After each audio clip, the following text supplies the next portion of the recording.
President Biden is set to sign an executive order on the border tomorrow to curb illegal migrant crossings and deny asylum requests once encounters reach a certain daily average number.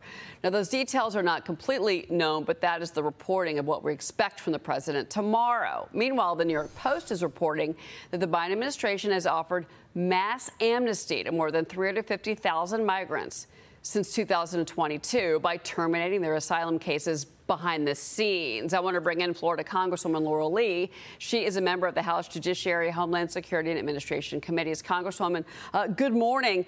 Your reaction first to the fact that President Biden is going to be unveiling an executive order to fix a problem that he pretty much created. Well, it's a problem that he absolutely created, starting his first day in office, when he deliberately undid the policies of President Trump that we know were working to keep our border more secure.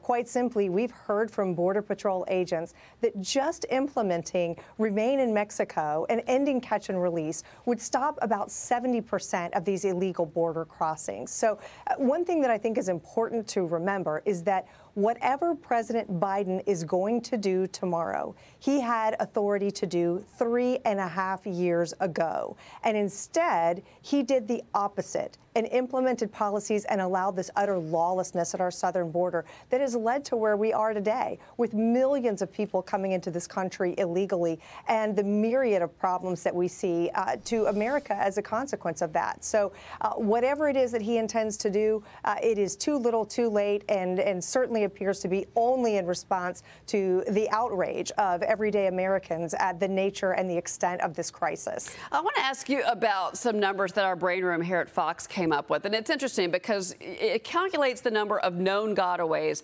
that have entered the country on the southwest border under President Biden. It's a number that's over 5 million. What it doesn't account for is, the unknown gotaways. It doesn't include lawful pathways for immigration. But just the known gotaways is over 5 million under President Biden. Those numbers are staggering considering what these migrants have been doing to the economy and also what they have done in cities like New York and Denver and Boston and Los Angeles and San Diego. Well, they are. The numbers are, that's exactly the right word. They're staggering. And it is important to always remember there is a real cost to this. These people who enter our country illegally are in communities across America, and they're in our schools. They're going to our hospitals. There is a limit to how much American resources can sustain. And more than that, what we also know is it's not just people. The things that have been coming across our border, fentanyl, human trafficking, the types of travesties coming across, even the people who are coming across indebted to coyotes and people to whom they owe money. So this is absolutely a disaster. And one more thing that's important to always bear in mind is the people who have crossed our border who are on our terror watch list. And those are just the ones, hundreds of them, and those are just the ones we know about. So it is absolutely a threat not only to our economy, but also to our national security. So it is absolutely essential that, and it should have been 3.5 years ago, that this issue was addressed by President Biden. Yeah, well,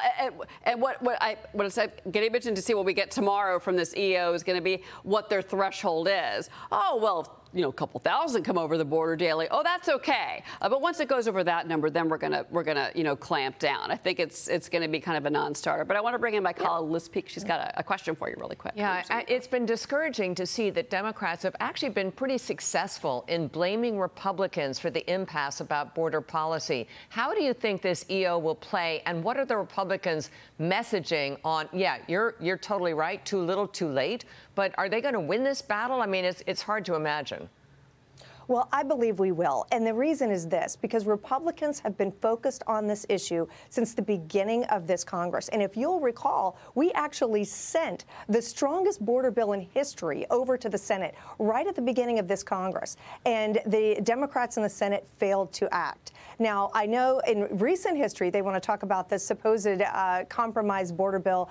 Anyone who read that bill, it was 300 pages. The first 100 pages of it don't even talk about securing the border. It was all kinds of foreign aid, NGOs, other things that have nothing to do with the actual policies that would make our border secure, and that never came to the House. So the idea that Republicans haven't been working on this is just absolutely false. So I think it is incumbent upon all of us to ensure that we are continuing to send the message that it is Republicans who have been pointing out this crisis, doing the things that needed to be done to secure the border. And not only that, when we look back at President Trump's term in office, our border was secure. It was so much better than it is today. None of these crises of this magnitude was happening. So I think the American voters see that, and they know that Republicans are the ones who are willing to implement the policies and do the things to keep our country secure, to keep our border safe. And all the polling shows that, and it has for several months. And I think that's what has Team Biden now coming up with this EO tomorrow. I do want to move on to what's going on with the former president. So former President Trump, of course, found guilty on 34 counts in his New York City trial last week. He's promising to appeal. House Judiciary Chairman Jim Jordan is slamming the, quote, Manhattan Kangaroo Court, and he's calling for DA Alvin Bragg and prosecutor Matthew Colangelo to testify before the subcommittee on the weaponization of federal government. Congresswoman, I want to get your reaction, and especially your reaction to Jim Jordan calling for this testimony. Do you think that this is a good idea? I do. One of the most important things that we can do in Congress is provide oversight. Our oversight power allows us to bring people in to testify. It allows us to bring to light some of the information that the American people need to have. And that case, Alvin Bragg's case against President Trump, the American people, I think, recognize that for exactly what it is, which was a political weaponization of the justice system to be used against President Trump in a way that should never have happened. That case should never have been brought from inception. It was supported by neither the facts nor the law that are relevant to the situation, based on a bunch of alleged misdemeanors for which the statute of limitations had expired. I do believe that President Trump has numerous bases for successful appeal, and that he will be vindicated on appeal.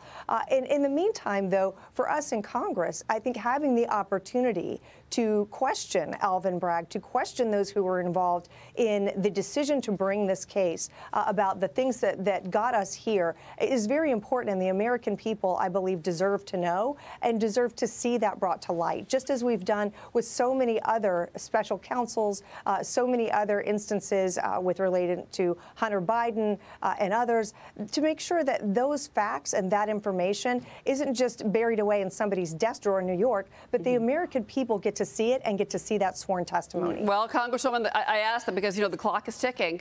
We are now into the month of June, and the election is in November, and you and your colleagues are going to be out there campaigning. Laurel Lee, it's great to see you, Congresswoman. Thank you. Thank you. Right.